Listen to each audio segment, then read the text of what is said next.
तो दोस्तों पाकिस्तान के अंदर सिविल वॉर गृह युद्ध के हालात बने हुए हैं। पुलिस वालों को धर धर के पीटा गया है उग्र भीड़ के द्वारा और पाकिस्तान की सरकार को टैंक तक का प्रयोग करना पड़ा है उस उग्र भीड़ के ऊपर। इन शॉर्ट कहा जाए तो Pakistan is going to the dogs, Pakistan कुत्तों को जा रहा है। लेकिन आखिर क्यों हो रहा है पाकिस्तान की सड़कों पर खुलेआम ये जिहाद और यूरोप के कौन से देश को फूंकने की बातें की जा रही हैं, उसमें दिखाएंगे आपको इस वीडियो के अंदर। बने रहिए हमारे साथ, देखते रहिए आज की ताज़ा खबर।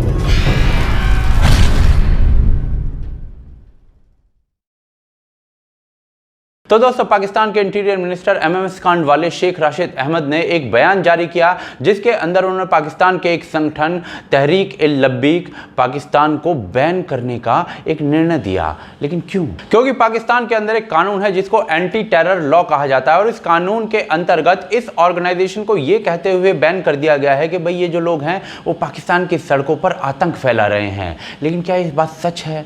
तो जी उसके लिए कुछ वीडियोस दिखा रहा हूं आपको, ये देखिए जरा पाकिस्तान की सड़कों पर क्या हो रहा है।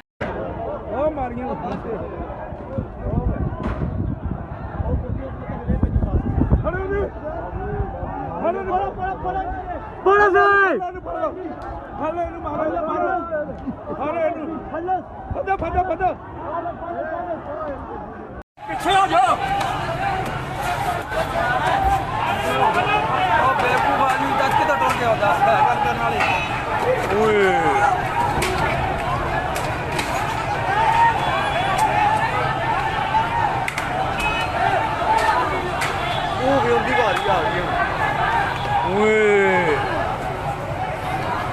यार गलत कर रहे हैं यार, बहुत गलत कर रहे हैं यार।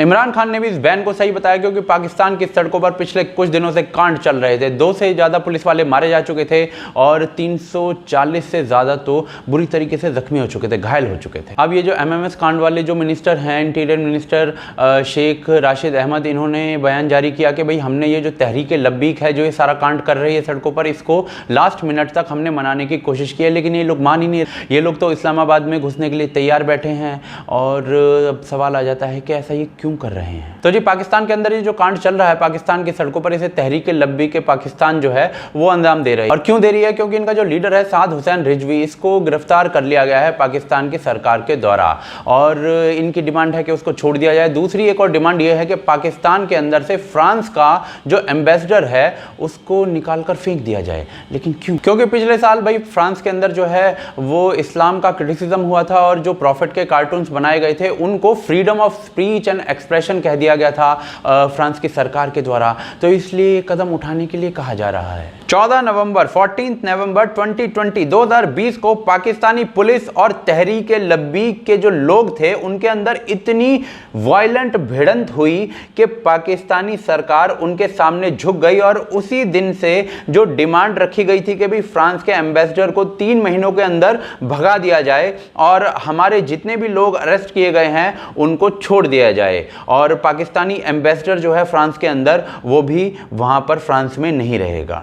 अब इमरान खान जो था उसने इन लोगों की डिमांड को तो मान लिया और इन लोगों के जितने लोग जेल में बंद थे ना उन लोगों को छोड़ भी दिया। और ये जो सारा कांड हुआ था ना नवंबर के अंदर, 14 नवंबर को, ये खादिम हुसैन रिजवी की अध्यक्षता में हुआ था जिसका फोटो आप स्क्रीन पर देख सकते हैं। अब ये 14 नवंबर को कांड वहां पर हुआ था और 19 नवंबर को ये जो बंदा था खादिम हुसैन रिजवी ये मर जाता है और उसकी मैयत में इतनी भीड़ आती है जितनी जिन्ना की मैयत में भी नहीं आई थी। अब ये बंदा तो मर गया तो इमरान खान को लगा को चलो भाई पीछा छूटा, लेकिन इस बड़े रिजवी का जो बेटा था यानी छोटा रिजवी यानी कि साद हुसैन रिजवी, उस बंदे ने 3 जनवरी को धमकी दे डाली कि यदि 17 फरवरी 17 फेब तक फ्रांस का जो एम्बेसडर है उसको पाकिस्तान से बाहर नहीं फेंका गया तो नेशन वाइड पूरे देश के अंदर प्रोटेस्ट किए जाएंगे। और इमरान खान की जो हवा है वो स्थान विशेष से फिर टाइट हो गई। 11 फरवरी 11 फेब 2021 को 2021 को तहरीक लब्बीक के साथ पाकिस्तानी सरकार ने एक एग्रीमेंट किया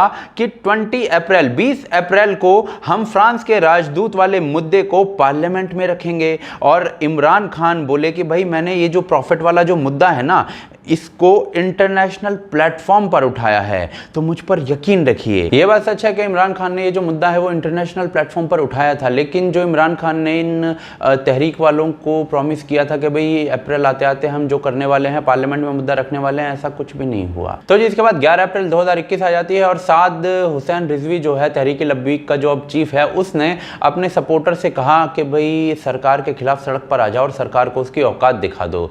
और उसके बाद जो है पुलिस ने इस बयान के बाद उसको गिरफ्तार कर लिया और इस गिरफ्तारी के बाद उसके सपोर्टर सड़क पर आ जाते हैं और पेशावर से लेकर इस्लामाबाद से लेकर लाहौर से लेकर कराची तक सारे जो क्षेत्र हैं वो देश के बाकी हिस्सों से काट दिए जाते हैं। तहरीक लब्बीक का जो स्पोक्स पर्सन है उसने कहा कि भाई कर लो अरेस्ट हमारे नेता को, हम पीछे हटने वाले नहीं हैं, प्रोटेस्ट जो है वो जारी रहेगा और जब तक फ्रांस का जो राजदूत है वो वापस नहीं जाएगा ये सब चलता रहेगा। और तब से अब तक जो है पाकिस्तान की सड़कों पर न्यूड डांस चल रहा है। लेकिन फ्रांस की इतनी ऐसे करने के पीछे क्यों लगे हुए हैं ये लोग? तो जी फ्रांस में पिछले साल क्या हुआ था कि एक सैमुअल पैटी नाम का एक स्कूल टीचर था, वो अपने स्कूल के बच्चों को जो है वो डेमोक्रेसी और फ्रीडम ऑफ स्पीच पढ़ा रहा था और उसको पढ़ाते हुए उसने शार्ली हेब्डो के कुछ कार्टून्स जो कि इस्लामिक प्रॉफिट पर बनाए हुए थे वो दिखा दिए थे। बस इस बात पर क्या हुआ कि कुछ जिहादियों ने उसका जो है सर कलम कर दिया, सर काट दिया। और उसके बाद फ्रांस के जो राष्ट्रीय अध्यक्ष थे, फ्रांस के राष्ट्रपति, उन्होंने कहा कि भाई फ्रांस नहीं झुकने वाला है और फ्रांस की जो सरकारी बिल्डिंग्स हैं उनके ऊपर उन्हीं शार्ली हेब्डो के जो इस्लामिक प्रॉफिट वाले कार्टून्स थे उनका आयोजन किया गया। और इसके बाद फैसला लिया गया कि अगले कुछ सालों के अंदर फ्रांस के जो इमाम हैं उनको डी रेडिकलाइज किया जाएगा और फ्रांस में क्या पढ़ाया जाएगा उन इमामों के द्वारा वो भी फ्रांस की जो सरकार है वो निर्धारित करेगी। और फ्रांस का जो एक वर्जन ऑफ इस्लाम है वो फ्रांसीसी इस्लाम होगा, ना कि रेडिकल इस्लाम। दुनिया भर के इस्लामिक देश जो थे उन्होंने फ्रांस का बॉयकॉट किया था, फ्रांसीसी सामान का बॉयकॉट किया था, लेकिन फ्रांस जो था वो टस से मस नहीं हुआ। और जो इस्लामिक देश थे ना वो कुछ समय में खुद ही लाइन पर आ गए थे। लेकिन भाई पाकिस्तान तो पाकिस्तान है, पाकिस्तान कैसे सुधर जाए? तो जी पाकिस्तान में जो ऑर्गेनाइजेशन ये जो सारा कांड कर रही है तहरीक लब्बीक के पाकिस्तान, इसका जन्म ही जो इस्लामिक प्रॉफिट है उसके नाम पर हुआ था। क्यों? तो जी पाकिस्तान के अंदर से ब्लेसफेमी यानी कि ईश निंदा का जो कानून था उसको खत्म करने की बात चल रही थी। यानी कि यदि कोई व्यक्ति जो है प्रॉफिट इस्लामिक प्रॉफिट पर कुछ बोल देता है तो उसको फांसी की सज़ा ना दी जाए, इस प्रकार की बातें चल रही थी। तो ये तहरीक लब्बीक के पाकिस्तान का जन्म होता है और वो कहता है कि बेटा ऐसा करके दिखा दो, हम तुम्हारी नानी याद दिला देंगे। और ये इस डिस्कशन को ही रोक देते हैं, इस कानून को ही पलट देते हैं। और जो ब्लेसफेमी वाला कानून पहले चल रहा था वो अब तक चल रहा है, वो इनकी वजह से। बेसिकली तब भी जो पॉलिटिक्स थी वो प्रॉफिट के नाम पर थी और आज जो पॉलिटिक्स की जा रही है इन लोगों के द्वारा वो भी प्रॉफिट के नाम पर है और अपनी अपनी सब दुकानें चला रहे हैं। किसी भी प्रकार की हिंसा को बढ़ाते हुए, किसी भी प्रकार की हेट्रेड को बढ़ाते हुए दुकानें चल रही हैं। और इसीलिए मैंने आपको बताया था कि Pakistan is going to the dogs, because Pakistan जो है वो जितना रेडिकल था उससे बहुत ज़्यादा और ज़्यादा रेडिकल होता जा रहा है। अब इसके बारे में आप लोग क्या कहते हैं ये तो मैं नहीं जानता, क्योंकि मेरे भोलेपन को तो आप जानते हैं, लेकिन आप लोग तो जानते होंगे। तो आप हमें बताइए कमेंट करके कि इस पूरे मुद्दे के बारे में आप क्या सोचते हैं और इसका क्या इलाज है। आप हमें कमेंट करके बता सकते हैं अपने विचार। और इसके अलावा यदि आप हमें सपोर्ट करना चाहते हैं तो आप हमें सपोर्ट कर सकते हैं patreon.com और ज्वाइन बटन के थ्रू, क्योंकि आपके सपोर्ट के थ्रू ये चैनल जो है जीवित रहता है। लिंक्स जो है डिस्क्रिप्शन और पिन कमेंट के अंदर हैं। साथ ही साथ हमें ट्विटर, फेसबुक, इंस्टाग्राम वगैरह पर फॉलो कर लीजिए, उनके लिंक भी डिस्क्रिप्शन के अंदर है। आप देख रहे हैं आज की ताज़ा खबर। जय हिंद, जय भारत।